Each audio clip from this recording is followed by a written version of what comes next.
Here's a detailed YouTube script written in a calm, investigative, victim-first style with a measured pace and no sensationalism.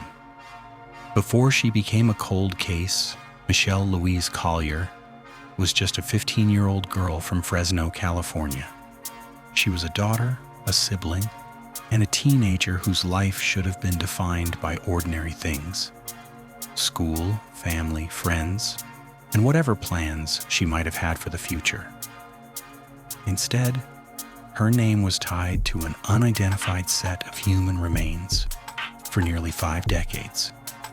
For almost 50 years, investigators knew that a young girl had been found dead in a Kern County vineyard, but they did not know who she was. They knew where her body was found. They knew she had been buried in a shallow grave. But the most important answer, her identity, stayed out of reach until modern DNA technology finally gave her back her name. Michelle Collier was born around 1962, and by the time she vanished, she was only 15 years old. Authorities later identified her as being from Fresno, which places her life in the Central Valley of California, not far from where her remains would eventually be found. At the time of her identification, investigators said Michelle had gone missing in February 1978. That detail matters because it helps frame her story not as an ancient mystery, but as a case that began with a real teenage disappearance, one that has now been connected to a long, unidentified death. And that is the heartbreaking reality of this case. For decades, Michelle was not remembered publicly as Michelle at all. She was known only as Jane Doe. And the exact details of Michelle's last known movements have not been fully made public, but investigators have confirmed that she went missing in February 1978. After that, her trail went cold. What followed was not an immediate identification, but a discovery that would become one of Kern County's long-running mysteries. Human remains were found in Arvin, a small farming city southeast of Bakersfield, California, in a shallow grave in a vineyard. The remains were linked to a teenager, but not to a name. That is where the story fractures into 2 separate timelines: the life of a missing 15-year-old girl and the cold case of an unidentified body in the ground. The remains were originally discovered in 1978 in a Kern County vineyard near Arvin, and investigators determined the victim was a teenage girl. But for years, they could not identify her. Then, nearly 30 years later, investigators made an important decision. They reopened the case and exhumed the remains from Arvin Cemetery in August 2007 in hopes of identifying the victim through DNA testing. That was a major step because it showed that, even then, investigators believed the answer might still be recoverable if the science improved enough. It took many more years, but eventually the case reached a new phase. In March 2025, investigators turned to forensic investigative genetic genealogy as a new path forward.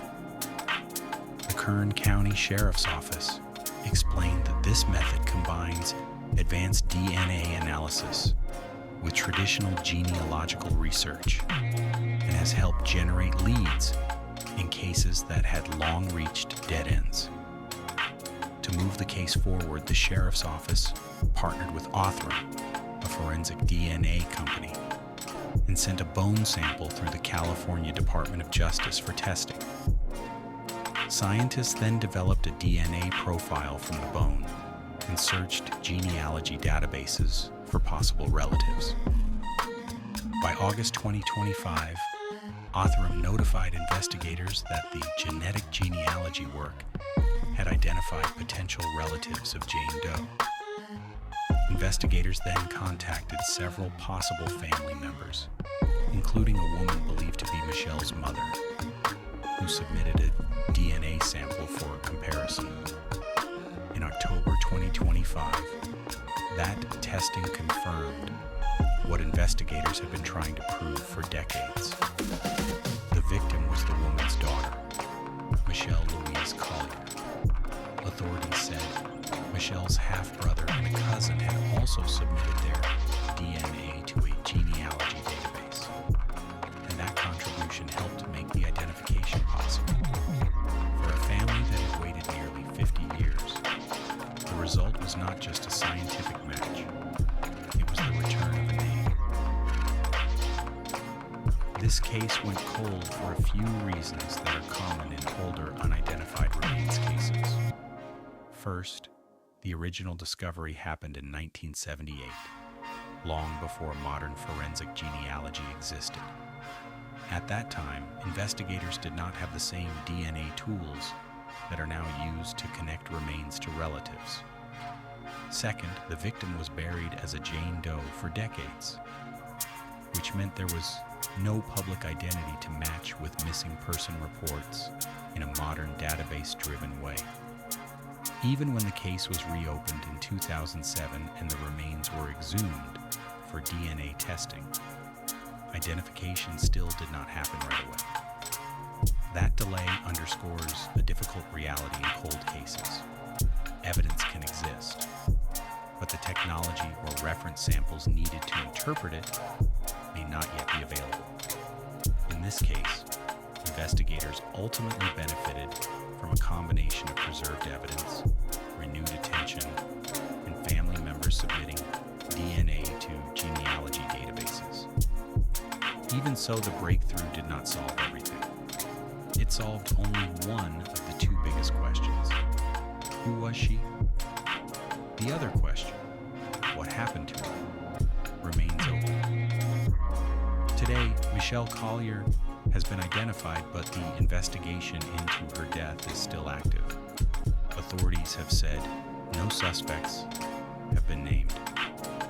That means the most important unanswered questions are still the ones tied to accountability. How did Michelle end up in that vineyard? Who left her there? What events led to her death? Those answers have not been publicly established.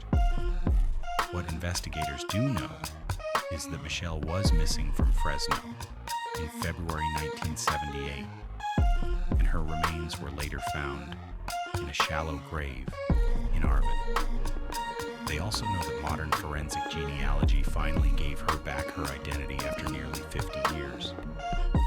After the identification, authorities formally notified Michelle's family in April, and her remains were later disinterred and returned to her surviving siblings in July.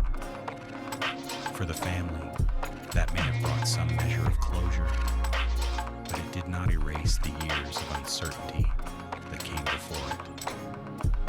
The Kern County Sheriff's Office is still asking for information from anyone who knew Michelle or knows anything about her disappearance or death.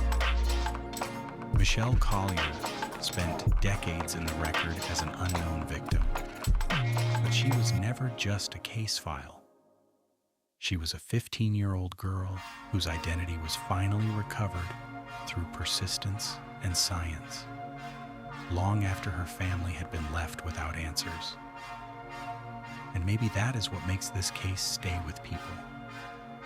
Not only the length of the wait, but the fact that after all that time, one name was finally restored, while the reason her life ended is still missing.